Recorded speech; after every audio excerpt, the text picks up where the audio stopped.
یہ کہتے ہیں کہ نماز میں یاد آیا کہ جیب میں ایک ناپاک رومال یا کپڑا وغیرہ ہے، تو اگر ہم فوراً آرام سے نکال کے اس کو پھینک دیں تو نماز ہو جائے گی کہ نہیں؟ دیکھیں، یہ بظاہر سوال بہت چھوٹا ہے لیکن تفصیل طلب ہے۔ اگر اس میں کوئی نجاست لگی ہوئی ہے تو کتنی مقدار کی یہ دیکھنا ہوگا۔ جیسے آپ پہلے یہ سمجھ لیں کہ یہ آپ کی ہتھیلی ہے نا، اس کے اوپر اگر نجاست یہ پانی آپ گرائیں، جتنا پانی یہاں ہتھیلی میں بھر کے ٹپکنے لگے رک جائیں، اب یہ جتنا یہ پانی ہے نا، یہ 1 درہم کی مقدار کہلاتی ہے شرعی لحاظ سے۔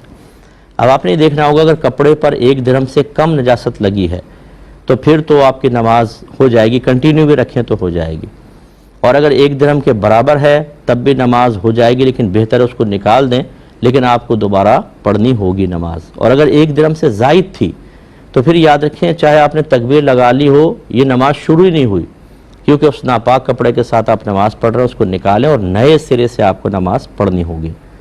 اور یہ اسی وقت ہوتا ہے کہ جب یہ پتلی نجاست ہو، اور یہ جو آپ نے کہا ہے مجھے غالب گمانے کو پیشاب وشاب لگا ہوگا یا کوئی اور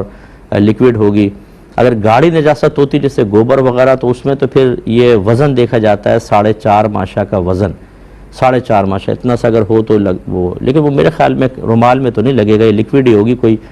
بچے کی الٹی وغیرہ ہوتی ہے یا اور مادہ منویہ یا کوئی پیشاب وغیرہ اس پہ لگا ہے تو وہ یہی ہے جو ہم نے آپ کو بتایا۔ 1 درہم سے کم ہے تو نماز ہو جائے گی، 1 درہم کے برابر ہے اس کو نکالیں اور نماز ہو گئی، لیکن اس کو لوٹانا واجب۔ 1 درہم سے زائد تھی تو نماز شروع ہی نہیں ہوئی، نکال کے نئے سرے سے ہی تکبیر لگانی ہوگی۔